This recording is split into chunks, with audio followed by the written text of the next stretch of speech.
ریگستانی شہر نور آباد کا ایک حکمران تیمور خان اپنی سخت مزاجی اور ظلم کے لیے مشہور تھا۔ لوگ اس کے نام سے ہی لرزتے تھے۔ رعایا دل ہی دل میں دعا کرتی کہ یا تو اس کا اقتدار ختم ہو جائے یا وہ خود دنیا سے اٹھ جائے۔ لیکن ایک دن سب کچھ بدل گیا۔ تیمور خان نے شہر کے بڑے میدان میں جمع ہو کر اعلان کیا، آج کے بعد میرا راستہ ظلم نہیں ہوگا، میری سلطنت میں صرف انصاف اور رحم ہوگا۔ یہ اعلان سن کر لوگ حیرت میں پڑ گئے۔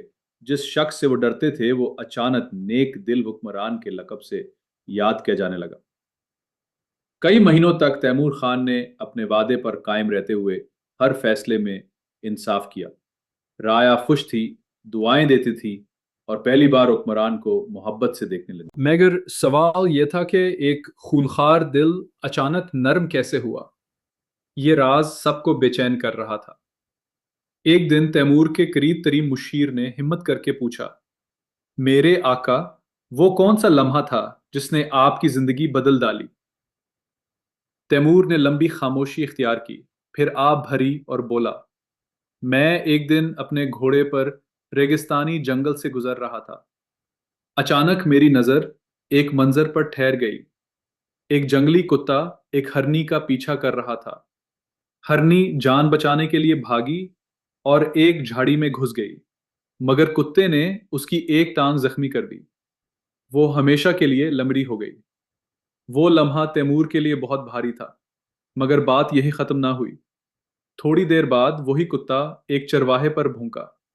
چرواہے نے غصے میں ایک پتھر اٹھایا اور کتے کی ٹانگ توڑ دی۔ کتا درد سے تڑپتا رہا، مگر سلسلہ پھر بھی نہیں رکا۔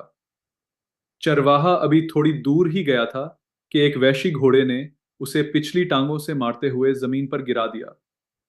اس کا گھٹنا چکنا چور ہو گیا اور وہ ساری عمر کے لیے معذور ہو گیا۔ پھر وہی گھوڑا دوڑتا ہوا ایک گڑھے میں جا گرا اور اس کی اپنی ٹانگ ٹوٹ گئی۔ یہ سب دیکھ کر میرا دل لرز گیا۔ مجھے یوں لگا جیسے قدرت میرے سامنے یہ تماشا اس لیے لا رہی ہو کہ میں سمجھ سکوں برائی ہمیشہ برائی کو جنم دیتی ہے۔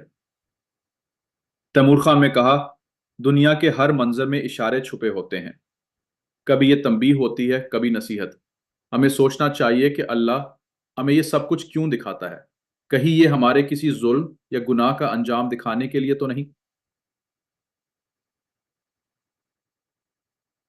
یہ سن کر اس کا مشیر، جو اندر سے لالچ اور چال بازی کا عادی تھا، دل میں سوچنے لگا، اب وقت آ گیا ہے کہ تیمور کی نرمی اور نیک دلی سے فائدہ اٹھایا جائے۔ میں اسے اپنی چالوں میں پھنسا کر اپنی مرضی منوا لوں گا۔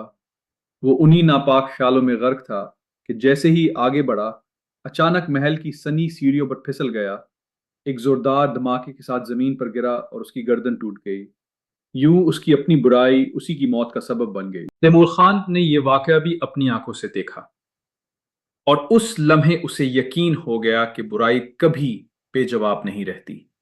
ہر ظلم، ہر فریب، ہر گناہ کا بدلہ ضرور ملتا ہے، کبھی فوراً دنیا میں، اور اگر نہ ملے تو آخرت میں ایک ایک حساب دینا ہوگا۔ اسی دن کے بعد تیمور نے پختہ ارادہ کیا کہ اس کی زندگی کا سفر اب صرف نیکی، عدل اور محبت کے راستے پر ہوگا، اور یہی اس کا اصل نام تھا، عزت اور لوگوں کی بے لوث محبت۔ اے دوستو، یہ کہانی ہمیں یہ سبق دیتی ہے کہ ظلم اور برائی انسان کی عزت اور سکون چھین لیتے ہیں، جبکہ نیکی انسان کو عزت بھی دلاتی ہے اور لوگوں کے دل بھی جیت لیتی ہے۔ ہمیں بھی اپنے ارد گرد کے لوگوں کے ساتھ انصاف اور محبت سے پیش آنا چاہیے، کیونکہ ہر عمل کا بدلہ ملتا ہے، چاہے دیر سے ہی کیوں نہ ہو۔